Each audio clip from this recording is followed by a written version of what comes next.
আল্লাযীনা আমানু সাল্লু আলাইহি ওয়া সাল্লিমু তাসলিমা আল্লাহুম্মা সাল্লি আলা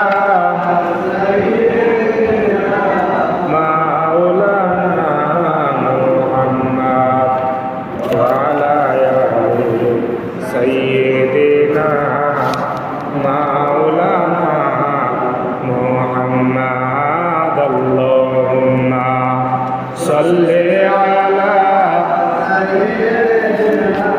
مولانا محمد وعلى آل سيدنا مولانا محمد আরশের নিচে সিজদায় পড়ে কাঁদবেন নবী জারে জার আব করিয়া দেন গো মাওলা উম্মত আমার গুনাহগার উম্মা সাল্লি আলা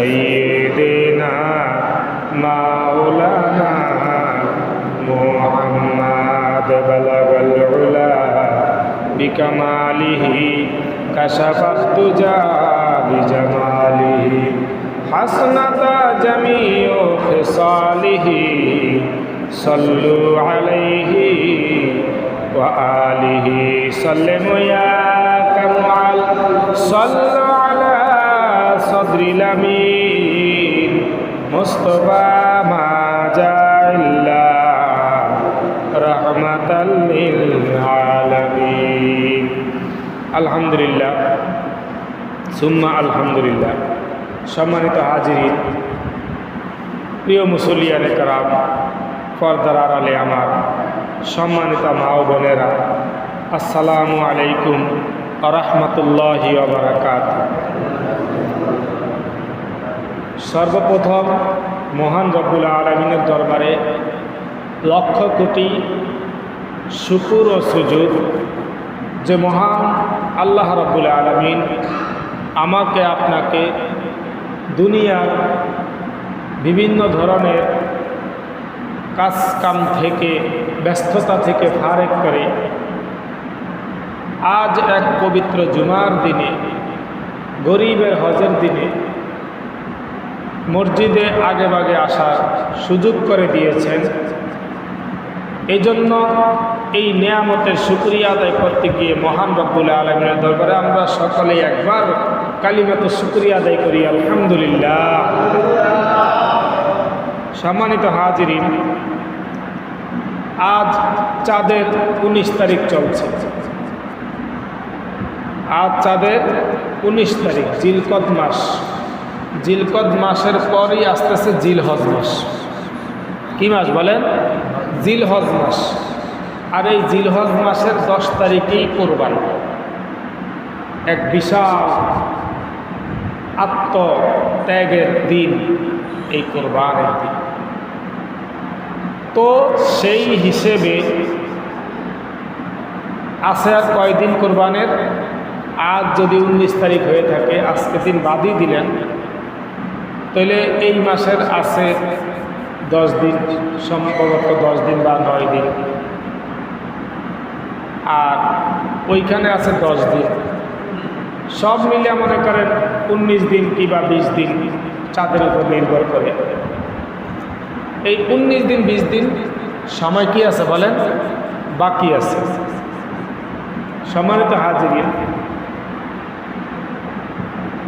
জিলহজ মাসের যখন মাস শুরু হবে, তখন যে একটা আমল সবচাইতে গুরুত্বপূর্ণ যে আমলটা, ওইটা হচ্ছে জিলহজ মাসের 1 তারিখ থেকে শুরু করে 10 তারিখ পর্যন্ত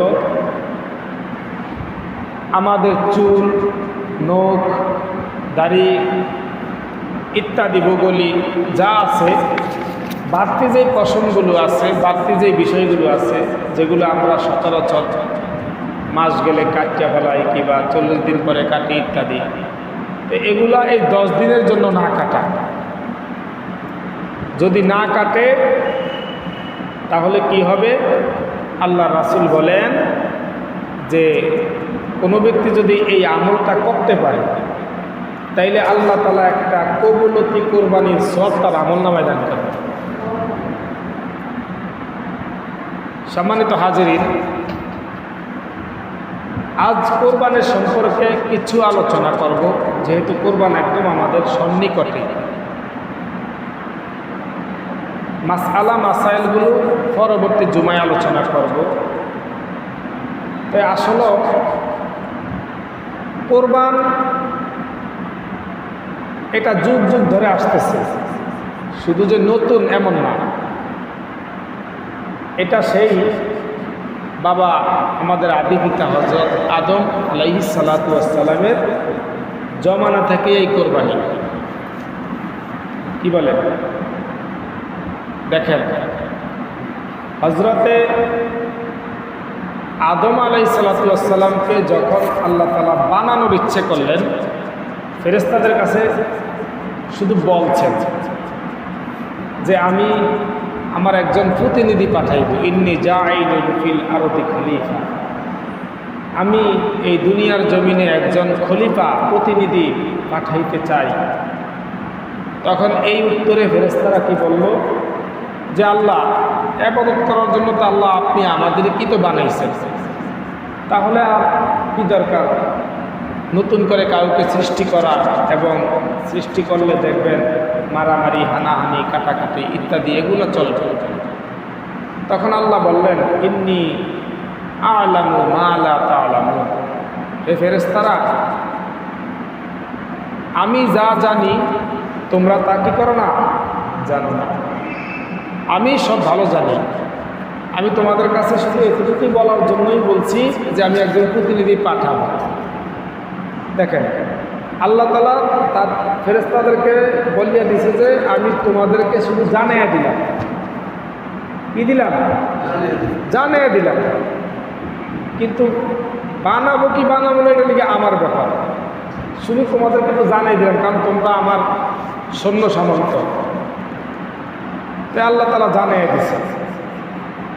আদম আলাইহিস সালামকে বানাইলেন, রূহ দিলেন। রূহ দেওয়ার পরে ফেরেশতা সবাইকে কইলেন সেজদা করার জন্য, কিন্তু সবাই সেজদা করলেন, শুধু যিনি ফেরেশতাদের সর্দার ছিলেন, যিনি ফেরেশতাদের কি ছিলেন, লিডার ছিলেন, তিনি বাদে, শুধু একজন ফেরেশতা বাদে আর বাকিরা সবাই কি করছে, সেজদা করছে। কিতাবে লেখে ওই সেজদাটা প্রায় 12,000 বছর পর্যন্ত চলতেই আছে। মানে সেজদাটা এমন অবস্থা সেজদা চলছে। কিন্তু এরই মধ্যে যখন সেজদা দেয় নাই সেই ফেরেশতাদের লিডার, আল্লাহ জিজ্ঞাসা করল, তুমি সেজদা দিলা না কেন? তিনি বললেন যে আল্লাহ, আমি হইলাম আগুনের তৈরি, আর আপনি যাকে বানাইছেন ইনি হলো মাটির তৈরি।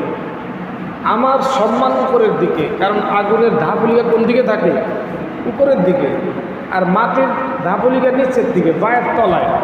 তা আমি উপরের মস্তিষ্কের লোক হইয়া আমি এই পায়ের তলায় মাটিকে সেজদা করব, এটা আমার বুঝে দাঁড়ায়। আল্লাহ বলছে তুমি মরদুদ হয়ে গেলা। কি হয়ে গেলা? মরদুদ হয়ে গেলা। তখন তাকে আল্লাহ তাআলা অনেকগুলা শাস্তি দিলেন। প্রথমত তাকে জান্নাত থেকে বের করে দিলেন ফেরেশতাদের মাধ্যমে। তো বের করার আগ মুহূর্তে সে বলল যে আল্লাহ, আপনি আমার যে এত বছরের ইবাদত, যেহেতু আপনি আমাকে বের করেই দিলেন, তাইলে আমার এই ইবাদতের কিছু প্রতিদান আপনি আমাকে এখনই দিয়ে দেন। ঠিক আছে, তুমি কি চাও? ফেরেশতা বললেন, ওই মরদুদ বললেন যে আপনি আমাকে কিয়ামত পর্যন্ত হায়াত দেন। কোন পর্যন্ত? যখন কিয়ামত সংগঠিত হবে, ইসরাফিল আলাইহিস সালাম সিংহে ফু দিবে, তখন যেন আমার মৃত্যু হয়, এর মধ্যে যেন আমার মৃত্যু না হয়, আল্লাহ কাজা দিয়া দিল। এরপরে সে চাইল যে আল্লাহ, এই আদমের কারণে যেহেতু আমি আজকে বিতাড়িত, তাহলে এই আদম সন্তান যারা দুনিয়াতে আসবে তাদেরকে যেন আমি বিভিন্ন কলা কৌশলে ধোঁকা দিতে পারি, আমাকে ওইরকম একটা শক্তি দেন। কেমন শক্তি চাও?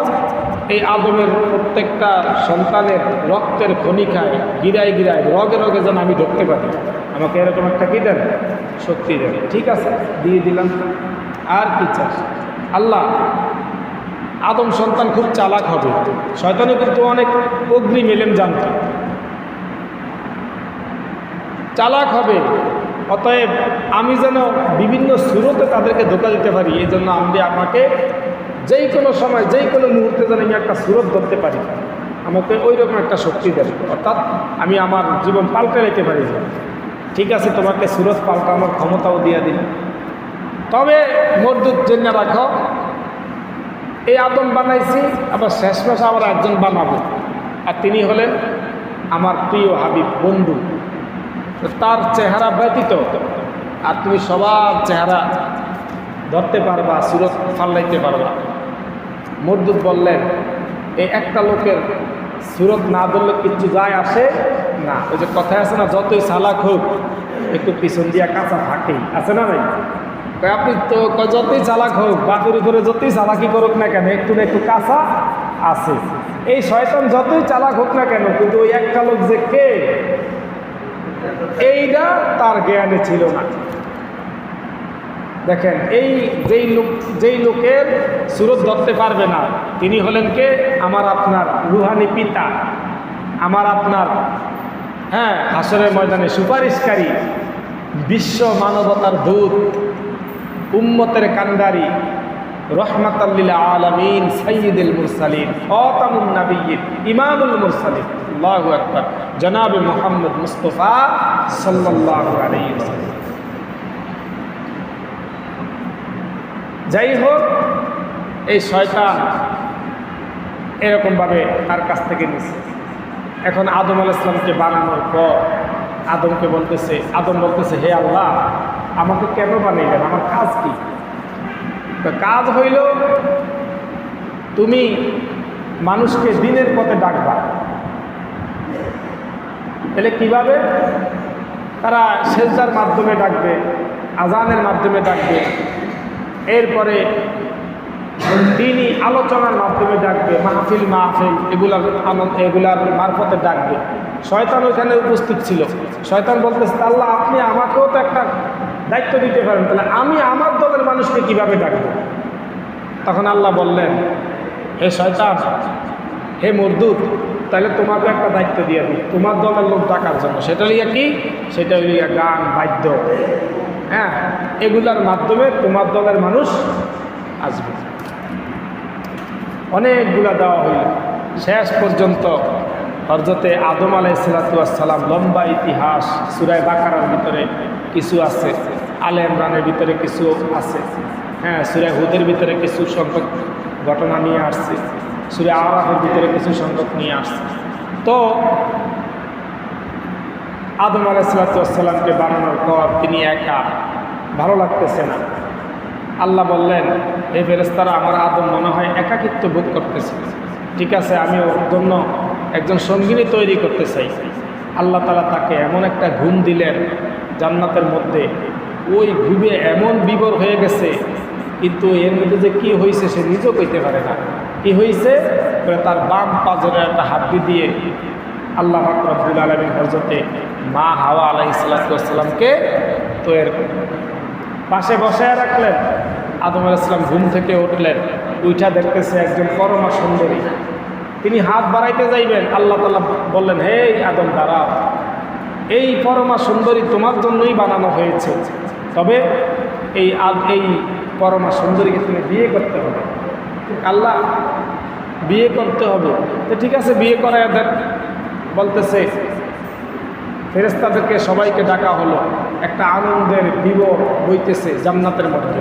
কি সুন্দর একটা আনন্দ, সর্বপ্রথম বিয়ের অনুষ্ঠান জান্নাতের মধ্যে। আল্লাহু আকবার। এরপরে বিয়ে করানো হলো, আল্লাহ তাআলা নিজেই খুতবা দিলেন। এখন তার কাছে যাওয়া ধরছে, তাকে স্পর্শ করা ধরছে। আল্লাহ বলতেছে, এ আদম দাঁড়াও, তুমি আগে মহারানা আদায় করো। আল্লাহ, সবই তো আপনি, আমার কাছে তো কিছুই নাই, আমি কিভাবে আদায় করব? তোমার শেষ পর্যায়ে যে একজন নবী আসবে তার উপরে তুমি 10 বার দুরূদ করো। সুবহানাল্লাহ। আদম আলাইহিস সালাম 10 বার দুরূদ করলেন। করার পরে মহারানা আদায় হয়ে গেল, বিয়ে শাদী হয়ে গেল। আল্লাহ তাআলা বলতেছে, হাযিহি শাজারাতু ফাতাকুনা মিনাজ জালিমিন, তোমাদের সব কিছু করলাম, এখন তোমরা ওই যে গাছটা দেখতেছো এটা ধারে কাছে যাইবা না। এরপরে কি করলো? শয়তানকে বলল, হে ফেরেশতারা, এই মরদুদকে শিকলবদ্ধ করে এই পৃথিবীর যেই পানি অর্থাৎ যেই মহাসাগর আছে ওই সাগরের তলদেশের ভিতরে তাকে বন্দি করে দিয়ে আসে। তখন তাকে সাগরের ভিতরে এরকম বন্দি করিয়া ফেরেশতারা চলে আসে। দীর্ঘদিন অতিবাহিত হয়ে গেছে তাদের জীবনযাপন, আদম এবং হাওয়া আলাইহিস সালাম। একদিন হঠাৎ করে শয়তান নিজের থেকেই সাড়া পেয়ে গেলেন। এবার বললেন, যার কারণে দুনিয়াতে চলে আসতে হয়েছে, আমি তাদেরকে আগে ওইখান থেকে ধোঁকা দেওয়া শুরু করব। তখন কি করলেন? তিনি আবার ওই জান্নাতের দিকে চলে আসতেন। দরজা আটকানো, তার জন্য খোলা নয়। তখন সে কী করলো? ফেরেশতাদেরকে পর্যন্ত সে ধোঁকা দিচ্ছে। শয়তানটা এমন। আর আমি আপনি সাধারণ মানুষ তো সামান্য। তখন সে একটা ময়ূরের আকৃতি ধরল। আকৃতি ধরার পরে সে মনে করছে এটা, ফেরেশতারা মনে করছে এটা জান্নাতি একটা পাখি। তখন সে এরকমভাবে দরজা খোলা হয়ে গেছে, ভিতরে ঢুকছে, দেখতেছে হাওয়া আলাইহিস সালাম জান্নাতের একটা বাগানের মধ্যে হাঁটাচলা করতেছে। এবার তাকে ফেরেশতার একটা সুরত ধরে বলতেছে, এ হাওয়া, কি করতেছো? এই হাঁটাচলা করতেছি।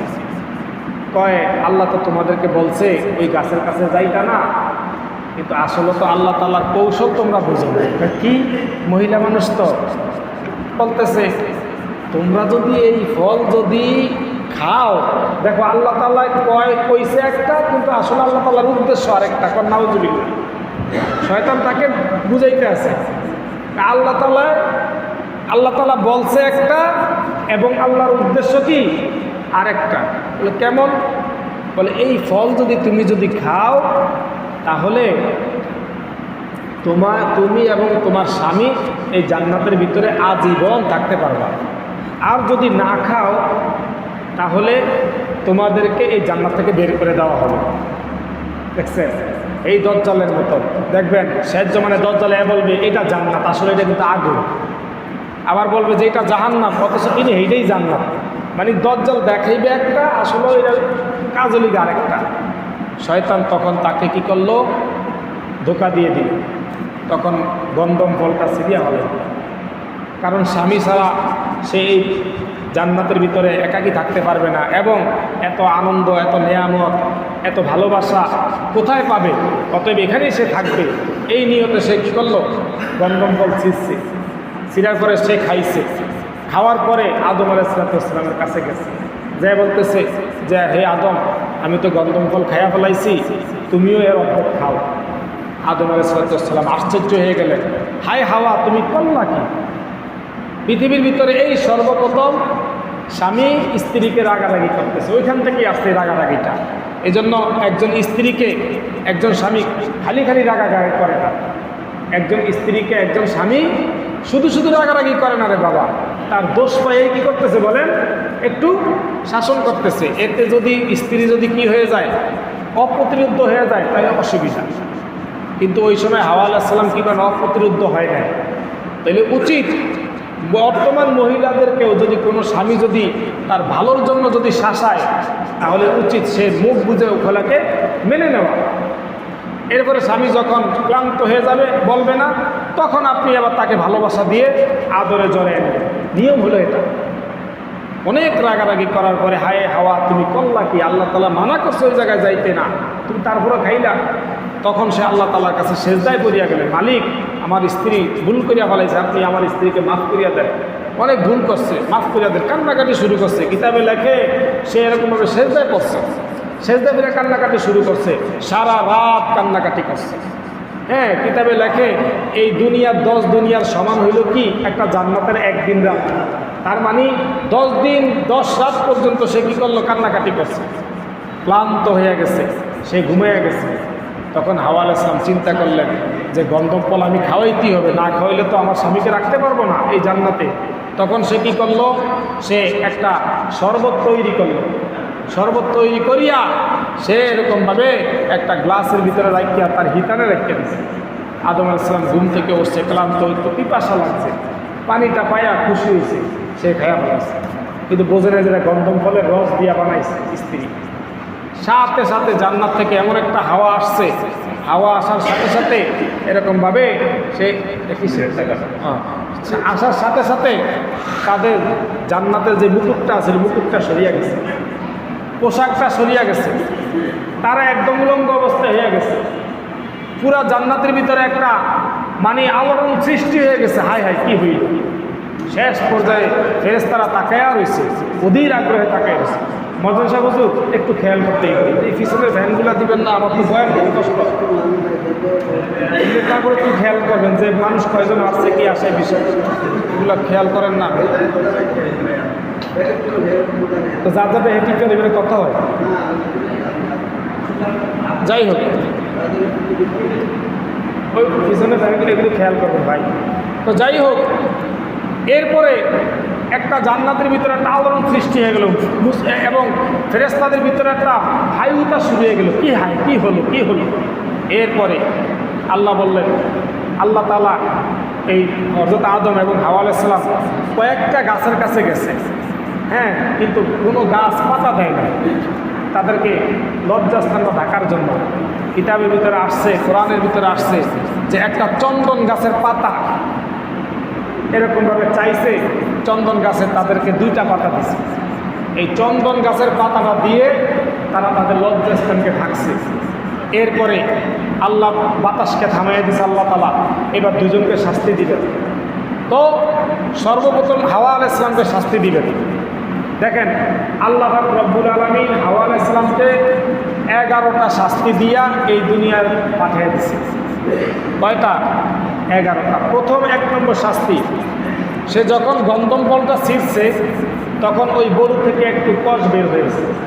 কি বেরিয়েছে?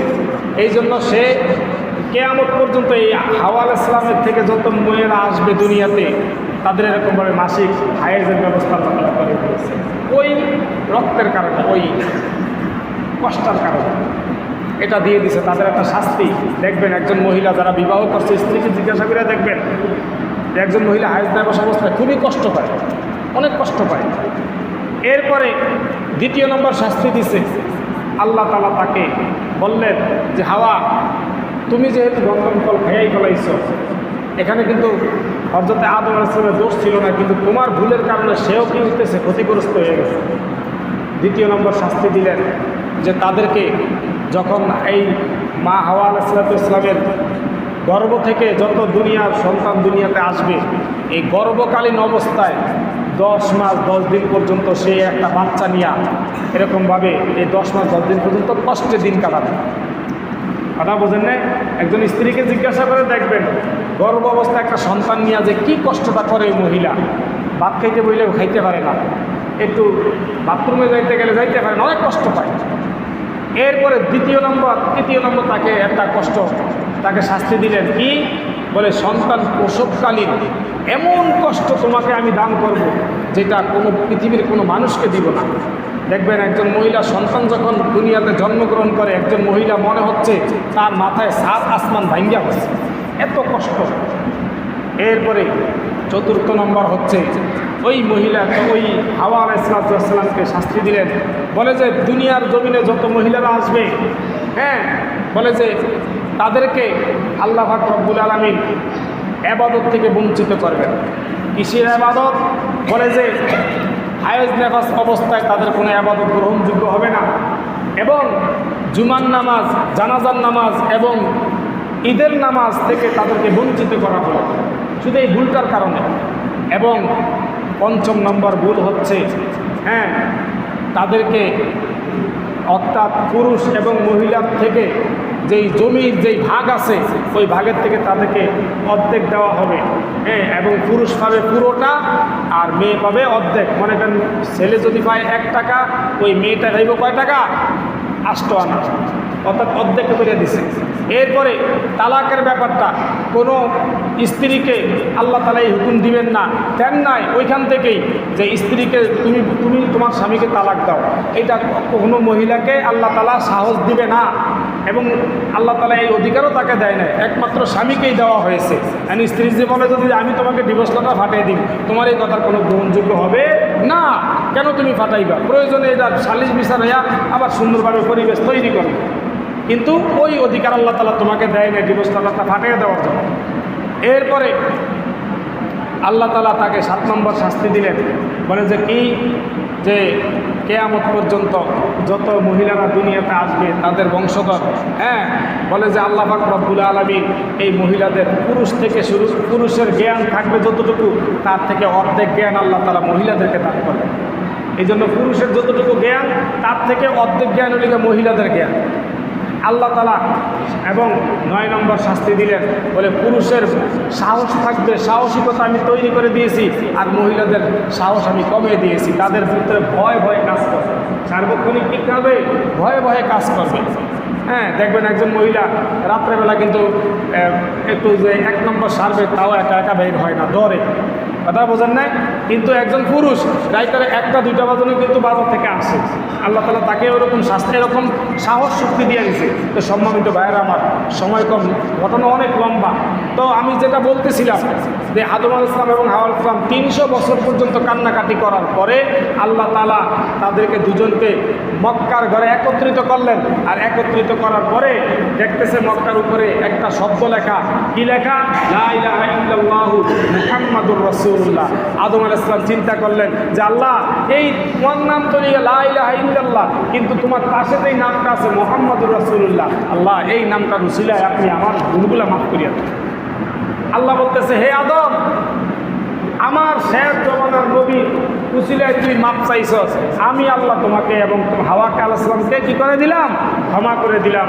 এবার নেও, এই 2টা গরু নেও এবং কতগুণ বিচি নেও, এবার জমি চাষ করো, জীবনকে উপার্জন করিয়া তোমার জীবিকা নির্বাহ করো।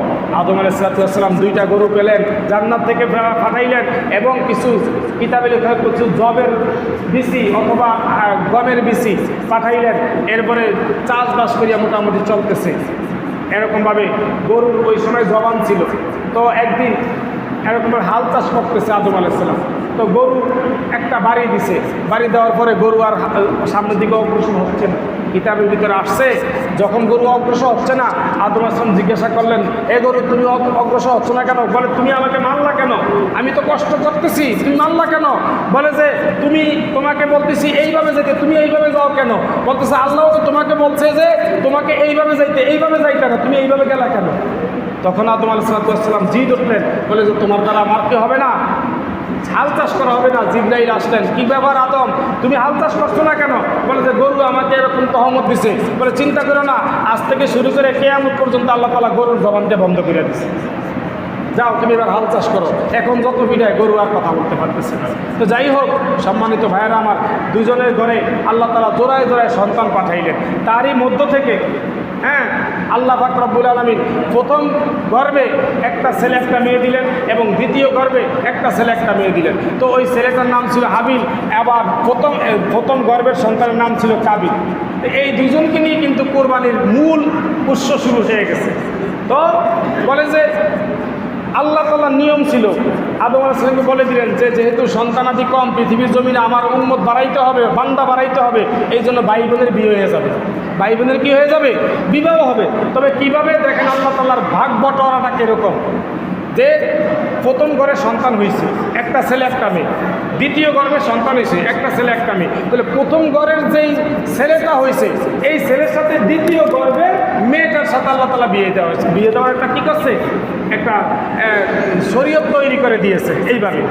তাইলে এখন ভাই বোনের বিয়া, তো ঠিক তদ্রুপ দুনিয়া তো আমরা দেখতেছি ভাই বোনের বিয়া। বলে কেমন? বলে যে চাচাতো ভাইকেও বিয়ে করে মানুষ, তো সেও তো ভাই, হয়তো গর্বটা ভিন্ন। গর্বটা কি বলেন? ভিন্ন, কিন্তু রক্ত কিন্তু একই। কারণ আমার ভাইয়ের ভাতিজি, কথা বোঝেন নাই? একই রক্ত, বা স্বাস্থ্য বোন স্বাস্থ্য ভাইয়ের সাথে বিবাহ, মামাতো ভাই মামাতো বোনের সাথে বিবাহ, এগুলো তো আত্মীয় স্বজন। তো যাই হোক, হাবিলের ঘরে আকলিমা আসছে। তো আকলিমা ছিল একটু পশ্চিম, আর কাবিলের ঘরে আসছে রাহিলা নামক একটা মেয়ে, সে ছিল অপরূপা সুন্দরী। তো এখন কাবিলে বলতেছে যে হাবিলের ঘরে যে আকলিমা আসছে সে সুন্দর, আমি তাকে বিবাহ করব।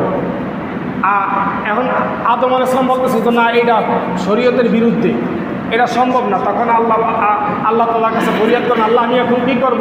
আমার ছেলে তো এরকম করতেছে। বলে যে তোমার উভয় ছেলেকে বলো কোরবানি করতে। তো কী করলো? বলে কাবিলে এরকমভাবে, হ্যাঁ, সে অর্থ সম্পদ, তার সে চাষাবাদের যেই জায়গা জমি, তার সম্পত্তি ছিল, এগুলো একটা পাহাড় উপরে রাখছে। আর কাবিলে সে এরকমভাবে ছাগল চড়াইতো, দুম্বা চড়াইতো, ওগুলাকে একটা জায়গায় রাখছে। তো ওই সময়ের কোরবানির হিসাবটা ছিল কি, যার কোরবানি কবুল হয়, হ্যাঁ, তার এরকমভাবে এই আসমান থেকে একটা আগুন আইসা তার জিনিসগুলো পুড়িয়া হবে, এটা ছিল। তো আল্লাহ পাক রব্বুল আলামিন কাবিলের কোরবানিকে আল্লাহ তাআলা কবুল করে নিয়েছেন। কাবিলের কোরবানি কবুল করার পরে এখন হাবিলের কোরবানি কবুল করে নিয়েছেন। এখন কাবিল খুব